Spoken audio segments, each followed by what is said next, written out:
Hello friends, இன்றைக்கி நம்ம சேனலில் என்ன வீடியோ பார்க்க போகிறோன்னா ஒரு பொரியல் ரெசிபி தான் பார்க்க போகிறோம்.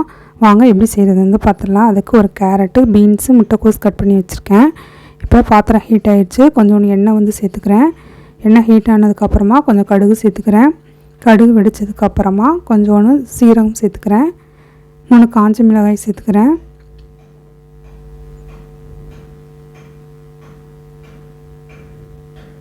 இப்போ கொஞ்சோண்டு வெங்காயம் சேர்த்துக்கிறேன். கருவேப்பிலை இருந்தால் கருவேப்பிலை வந்து சேர்த்துக்கலாம். இப்போ இதை எண்ணெயில் வந்து லைட்டாக வதக்கி விட்டுறலாம். வெங்காயம் வதங்கினதுக்கப்புறமா நம்ம கட் பண்ணி வச்சுருந்த முட்டைக்கோஸ், பீன்ஸு, கேரட் இது 3ஐயும் சேர்த்தாச்சு. இப்போ இதை வந்து எண்ணெயில் வந்து நல்லா வதக்கிடலாம்.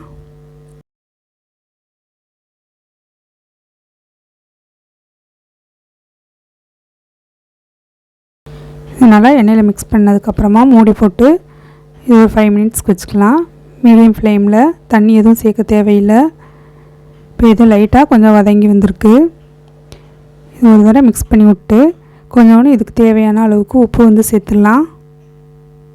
உப்பு சேர்த்து நல்லா மிக்ஸ் பண்ணி விட்டுருக்கலாம். என்னோடய சேனல் உங்களுக்கு பிடிச்சிருந்துச்சுன்னா லைக் பண்ணுங்கள், ஷேர் பண்ணுங்கள், சப்ஸ்கிரைப் பண்ணுங்கள். கூடவே பெல் ஐக்கானையும் கிளிக் பண்ணுங்கள்.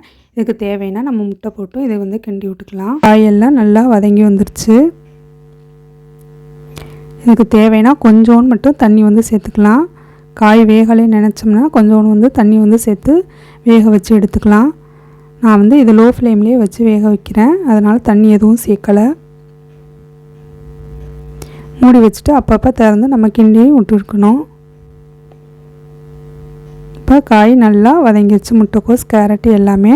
இப்போ நம்மளுடைய முட்டைக்கோஸ் கேரட் பொரியல் வந்து தயாராகிடுச்சு.